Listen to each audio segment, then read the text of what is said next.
Welcome everyone to Whimsy Woven Stories. Here, we explore gripping tales of real-life twists. Join our storytelling community. My name is Leonard Kessler, 54 years old, standing in the kitchen of our Des Moines condo at 11:42 p.m. on a Thursday staring at my phone. My wife, Dana, was supposed to be on day 4 of a girls' trip to Palm Springs. The text came through, accompanied by a screenshot of a bank transfer, $118,000 moved from our joint savings to her personal account. I set the phone down and finished my coffee. 15 years of marriage ended in 2 sentences and a screenshot. For months, I'd seen the signs, weekend getaways that stretched longer, new clothes she never wore around me, phone calls that ended the moment I walked into a room. I noticed it all. I'm a forensic accountant.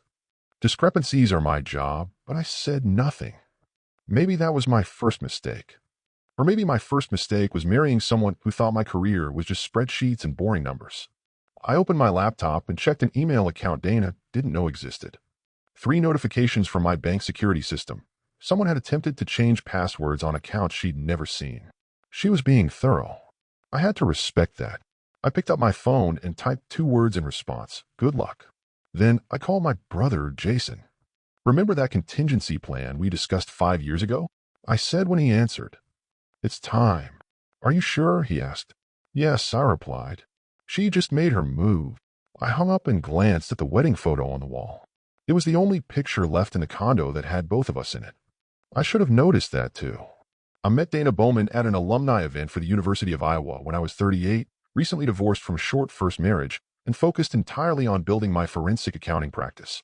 Dana was 34, vibrant, ambitious, and completely uninterested in what I did for a living. I don't need to understand the details, she'd say whenever I tried to explain a case. As long as you make enough for us to live well. We married after a year of dating. I helped her open in her yoga studio, funding the entire venture with my savings. When she wanted a bigger house and a better neighborhood, I agreed. When she wanted luxury cars and expensive vacations, I nodded and signed the checks. My father had warned me once, as we were fixing his deck. He paused, hammer in hand, and said, "Son, I notice your wife spend a lot of your money. Just make sure she values what you do to earn it." I brushed him off, but the comment stuck with me. 6 years into our marriage, I quietly began restructuring my assets. Nothing illegal, just protective. I created 2 limited liability companies, established trust, invested in crypto, and maintained offshore accounts for international clients. Dana knew about our joint checking and savings, but nothing else. I watched as she became increasingly involved in fitness influencer circles. Her Instagram followers grew into the thousands. She started taking trips with her wellness community, first weekends, then full weeks. You wouldn't enjoy it, she'd say. It's all yoga talk and juice cleanses. Last Christmas, she forgot my birthday. When I mentioned it the next day, she bought me an expensive watch and said, "I've just been so busy with the studio expansion." I accepted the watch, but that night, I finalized the paperwork on my contingency plan. The signs had been there all along. I just didn't want to see the full picture. The morning after her text, I woke up early and made coffee, just like always. Habits are hard to break, even when your world has crumbled. I logged into my primary financial management system, custom built for my practice but adapted for personal use, and with a few keystrokes, I activated the contingency protocol Jason and I had designed years ago. First, I froze all joint accounts and credit cards. Then, I triggered a fraud alert on the $118,000 transfer, using my banking contacts to expedite the process. I sent documentation proving financial misconduct to my attorney, along with instructions to file for divorce immediately. Then, I called my mother. "Dana's left me," I said flatly. "She took the money and moved my things out while she was supposedly on vacation." My mother was silent for a moment. "I'm sorry, Leonard," she finally said, "but I can't say I'm surprised. What are you going to do?" "What I've been preparing to do for years," I replied. "Protect what's mine." An hour later, my phone lit up with Dana's name. I declined the call. 10 more calls followed, then a text. "What the hell did you do?" "The money's gone, and my cards don't work." I didn't respond. Instead, I drove to the storage facility listed in her text. Using the code she'd sent, I retrieved 2 boxes of my clothes and my laptop. The rest of my belongings, family photos, books, mementos from my father, were nowhere to be found. That's when something inside me hardened. This wasn't just about money anymore. It was about 15 years discarded without a second thought. It was about someone thinking they could erase me from my own life. I stopped at a coffee shop, opened my laptop, and used financial databases available only to licensed investigators. I pulled up everything I could find on Trey Harmon. The fitness influencer Dana had been tagging in photos for months as someone better she'd mentioned. What I found confirmed my suspicions.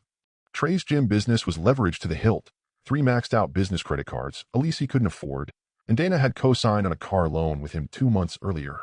I closed my laptop and drove to a hotel. For the first time in years, I felt completely clear about what needed to be done. I wasn't angry anymore. I was focused. Monday morning, I walked into my office as if nothing had happened. My assistant, Valerie, looked up surprised. "Leonard, I thought you'd be taking time off. Dana called here 3 times already." "Did she?" I said, not asking. "She sounded upset, said there was a misunderstanding with your accounts, and needed to reach you urgently." I nodded. "If she calls again, tell her to contact my attorney." Dana had escalated from calls to showing up in person. The receptionist buzzed my office. "Your wife is here." "She's quite insistent." I sighed and walked to the lobby. Dana stood there, designer sunglasses pushed back on her head, yoga clothes perfectly coordinated.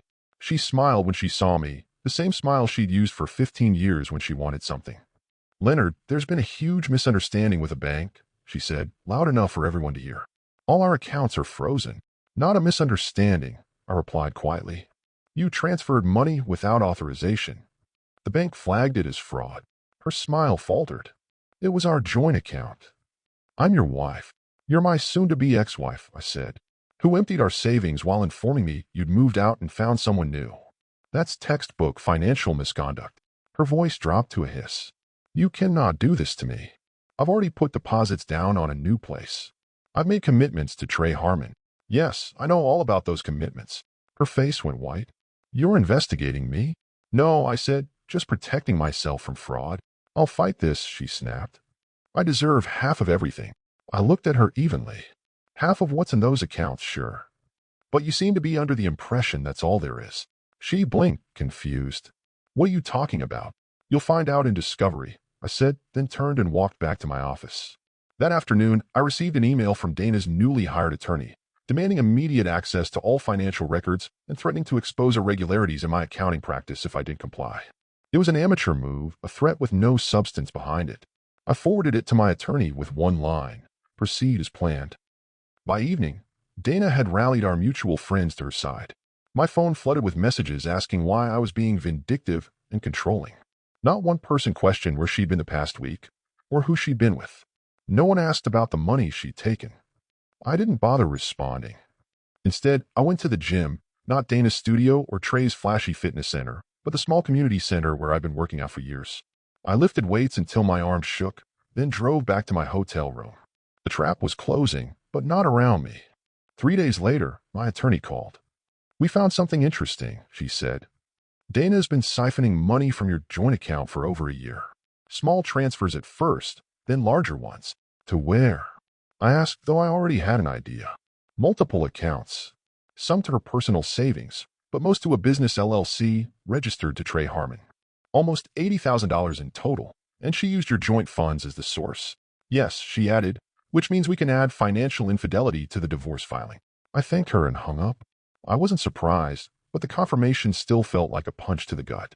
Dana hadn't just left me for someone else. She'd been planning it for over a year, funding her exit and her new boyfriend's business with my money. That night, I received a text from an unknown number. "You need to back off. Dana deserves better than you. Don't make this uglier than it needs to be." Trey Harmon was getting involved directly. Interesting. I drove to my brother's house the next morning. Jason worked in digital security, a perfect complement to my financial expertise. We'd collaborated on cases before, but this was different. "I need everything you can find on Harmon Fitness LLC," I told him. "Bank records, loans, credit applications, everything." Jason raised an eyebrow. "Legal channels only?" "Right, of course. We're just connecting public dots faster than most people could." 3 hours later, we had our answer. Trey Harmon wasn't just in debt, he was underwater. His social media portrayed success, but his business was failing. The new equipment, the expansion, the promotional events, all funded through risky loans, and more recently, Dana's investments. But there was something else, something Dana couldn't have known. "Look at this," Jason said, pointing to his screen. "Harmon applied for a small business loan 4 months ago, using the gym equipment as collateral." "That's normal," I said. "Yeah, but look who co-signed." Jason leaned forward. The document showed Dana's signature on a $175,000 equipment loan she co-signed before she left you. But here's the kicker, Jason continued. The loan specifies joint responsibility with her spouse. They used our marital status to secure better terms. I said, barely able to believe it. Exactly. And there's more. 3 credit cards, a car lease, and a new commercial space rental, all co-signed by Dana, all leveraging your marital assets as security. I stood up and walked to the window. Outside, children were playing in the yard next door, oblivious to the adult complications of the world. She has no idea what she's done, I said quietly. And neither does he. The next morning, I met with my attorney and laid out everything we'd found. I want to move quickly, I told her, before they realize what's happening. She reviewed the documents and nodded. We'll file for emergency asset protection today. The loan fraud alone is enough to freeze everything until the divorce is settled. That afternoon, I drove to Harmon Fitness. The gym was sleek and modern, with motivational quotes painted on the walls and Trey's face plastered across the entrance. Inside, 20-somethings in expensive workout gear snapped selfies between lackluster sets. Trey spotted me immediately. He was taller in person, with the artificial tan and capped teeth of someone who had built their career on appearance. He walked over, hand extended, his smile perfectly calibrated. You must be Leonard, he said. Dana's mentioned you. I'm sure she has, I replied, not taking his hand. We need to talk privately. His smile faltered, but he led me to his office, a glass-walled space, visible to everyone but soundproof. What can I do for you? He asked, closing the door behind us. I placed a folder on his desk. This is every financial document connecting you to Dana, loans, credit cards, leases, all co-signed using our marital assets as security. He picked up the folder, cautiously. I don't understand. It's simple, I said. Dana used our marriage to back your business loans. Now we're divorcing, and those guarantees are invalid. The color drained from his face as he flipped through the pages. These are all legitimate business arrangements between Dana and me. Maybe, but the banks approved them based on our combined assets and income, assets she no longer has access to. He closed the folder. What do you want? Nothing from you. I just thought you should know what's coming. The banks will be calling those loans due very soon. Dana said you were wealthy, he said, his voice hardening. That money's not an issue for you. Money's never been the issue, I replied. Trust was. I stood up to leave, but paused at the door. One more thing. When Dana moved out, she took some items of sentimental value to me. Family photos, my father's watch, things money can't replace. He stared at me for a long moment. I'll see what I can do. I nodded and left. The next day, a courier delivered a box to my hotel. Inside were the missing photos, my father's watch, and other personal items, no note included. That same afternoon, my attorney confirmed the emergency asset protection had been granted. All shared assets would remain frozen until the divorce was finalized. I logged into my financial management system and reviewed the alerts. Dana had attempted to access our frozen account 17 times in the past 24 hours. She'd also tried to open a new credit line using our home as collateral, denied. My phone lit up with her name again. This time I answered. What have you done? She demanded, her voice shaking. The bank called in Trey's loans, all of them. They're seizing the equipment tomorrow. That's unfortunate, I said calmly. This is vindictive, Leonard. You're destroying him to get back at me. I'm not doing anything to him. I'm simply protecting myself from fraud. You used our marriage to secure his loans without my knowledge or consent. That's illegal. We can work this out, she said, her voice softening suddenly. Come home. We'll talk. 15 years of marriage, and she still thought I could be manipulated that easily. There's nothing to work out, I replied. The divorce will proceed. The fraud investigation will continue. And Trey will learn an expensive lesson about due diligence. I ended the call and blocked her number. That night, I slept better than I had in months. 3 weeks later, I sat in a conference room as Dana and her attorney arrived for our court-ordered mediation. She looked tired, her designer outfit and perfect makeup failing to hide the strain. Her attorney spoke first. My client is willing to be reasonable about the division of assets, despite the aggressive tactics employed thus far. My attorney smiled politely. That's good to hear, because there's been a development. She slid a document across the table. The bank has completed its fraud investigation. They've determined that Dana forged Leonard's signature on multiple loan documents, using their marital assets as collateral without his knowledge. Dana's attorney skimmed over the document, his face paling. We'll need time to review this, he said. Of course, my attorney replied, but you should know that the bank has already referred the matter to the district attorney. This meeting is a courtesy before criminal charges are filed. Dana stared at me, eyes wide. Criminal charges, Leonard? You can't be serious. I met her gaze steadily. I didn't file the charges. The bank did. That's what happens when you commit loan fraud. Her attorney whispered something in her ear, and she shook her head vehemently. If Ms. Bowman is willing to sign our proposed settlement agreement today, my attorney continued, Leonard is prepared to provide a statement to the bank that could mitigate the criminal implications. He won't press charges for the theft of personal property or the unauthorized transfer from the joint account. I watched as Dana's carefully constructed world unraveled. She had expected anger, jealousy, perhaps even begging, but she hadn't expected consequences. The settlement is generous, I said quietly. You keep your yoga studio, which was always profitable. You keep your car and personal belongings. You receive no alimony, and you assume responsibility for the debts you incurred in my name.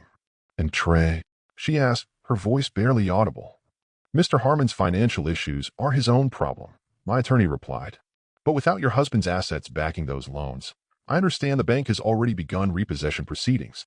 Dana signed the papers without further argument. As we left the conference room, she caught my arm. I never thought you'd fight back like this, she said.